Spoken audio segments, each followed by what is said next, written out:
Në kuadër të nismës kombëtare për reformën zgjedhore dhe përmirësimin e kuadrit ligjor mbi partitë politike dhe financimin elektoral, Instituti i Studimeve Politike në bashkëpunim me Fondacionin Westminster për Demokraci zhvilloi në Vlorë një tryezë konsultative me pjesëmarrjen e përfaqësuesve të forcave politike vendore, ekspertëve, medias dhe shoqërisë civile. Qëllimi kryesor i nismës krijimi i një procesi gjithëpërfshirës, konsultimi që synon të identifikojë dhe adresojë çështjet më prioritare në fushën e demokracisë së brendshme të partive politike, financimit politik dhe elektoral, si dhe përgatitjen e rekomandimeve konkrete për ndryshime ligjore në ligjin për partitë politike dhe kodit zgjedhor. Të pranishëm përfaqësues të partive politike lokale, drejtues strukturash, gazetar dhe aktivistë të shoqërisë civile, të cilët ngritën shqetësimin mbi mungesën e transparencës në financimin elektoral, koncentrimin e pushtetit brenda partive, si dhe mangësitë në funksionimin demokratik të degëve lokale. Takimin në moderimin e ekspertëve Neritan Sejamini, Lutfi Dervishi dhe Altin Gjeta.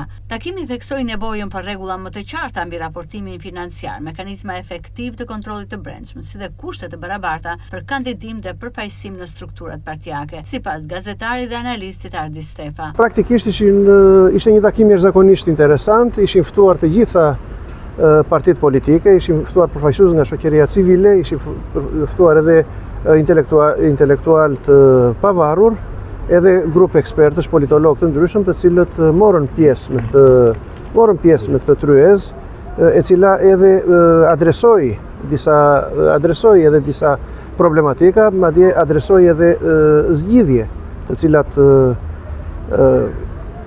duhet që të merren parasysh nga partitë politike. Çfarë u diskutua atje? Njëri nga problemet që u ngrit ishte me vërtet financimi i partive politike, ku të gjitha partitë e shprehën, të gjithë përfaqësuesit e partive e shprehën si problem shumë të madh mënyrën e financimit të partive politike apo të edhe të kandidatëve, të cilët sipas ligjit duhet deklaronin një limit të parave të cilat do të shpenzonin, në një kohë që të gjithë e pam që limiti u tejkalua shumë herë dhe kjo do të përbënte dhe kjo ka përbërë një shqetësim apo edhe është konsideruar edhe si një evazion i llahtarshëm fiskal. Ndoshta nuk është term fort korrekt politikisht ky që përdora, por që ka qenë një evazion i dukshëm fiskal. Nga ana tjetër, mendoni domethënë që është pjesërisht do të isha dakord, por këtyre partive asnjëherë nuk u duhet hequr shansi apo nuk u duhet përjashtuar mundësia që të reformohen, për shkak se edhe partitë brenda tyre kanë edhe shumë individ, kanë edhe shumë politikanë të cilët kanë vlera, kanë merita,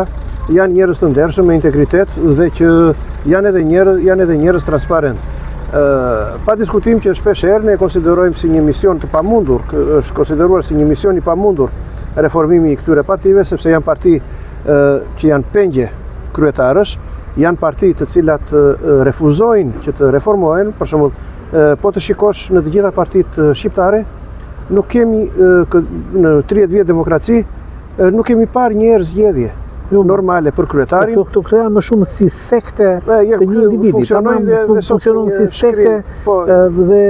që adhurojnë individin dhe rreth një individi. Pra praktikisht domethënë mos po humbim kohë dhe energji që duam t'i ndryshojmë këto sekte në struktura, t'i modernizojmë. Ndoshta duhet parë edhe rishikimi, duhet rishikuar edhe ligji, sepse për partitë, domethënë për demokracinë e brendshme të partive, unë mendoj se duhet një kontroll nga jashtë, një kontroll i cili ndoshta nuk është një ndërhyrje e brendshme në partitë politike, por një auditim i jashtëm në të cilin të shikosh se ku shkojnë këto financa, si janë këto financa, a bëhen zgjedhje demokratike në këto parti, a respektohet mendimi ndryshe në këto parti, a ka barazi, a ka paritet në këto parti. Siç po thosha, ndoshta këtyre partive të cilat nuk kanë jetë demokratike të brendshme, të cilat kanë financime të errta që vijnë nga krimi, këtyre partive të cilat nuk zhvillojnë zgjedhje, ndoshta do të ishte më mirë të rishikojë ligji, të rishikojë mundësia e financimit të tyre të mos financoheshin më nga shteti, madje në disa raste do të thosha do të isha ndoshta edhe më radikal, duke thënë që ndoshta do të ndaloj edhe kandidimi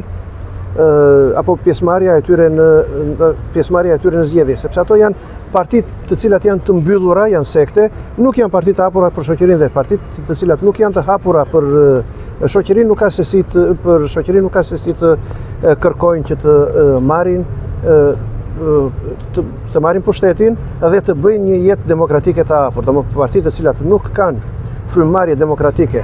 në jetën e tyre të brendshme nuk ka se si të jenë të mira apo të dobishme për publikun shqiptar. Tryeza pjesë e një cikli kombëtar diskutimesh që po mbahen në Tiranë, Durrës, Shkodër, Korçë, Vlorë, me mbështetjen financiare të qeverisë së Mbretërisë së Bashkuar përmes ambasadës britanike në Tiranë, ndërsa synohet përfshirja e figurave me përvojë në organizimin politik lokal, përfaqësuesve të medias, aktivistëve të shoqërisë civile, në mënyrë që të sigurohet një proces sa më transparent dhe gjithëpërfshirës.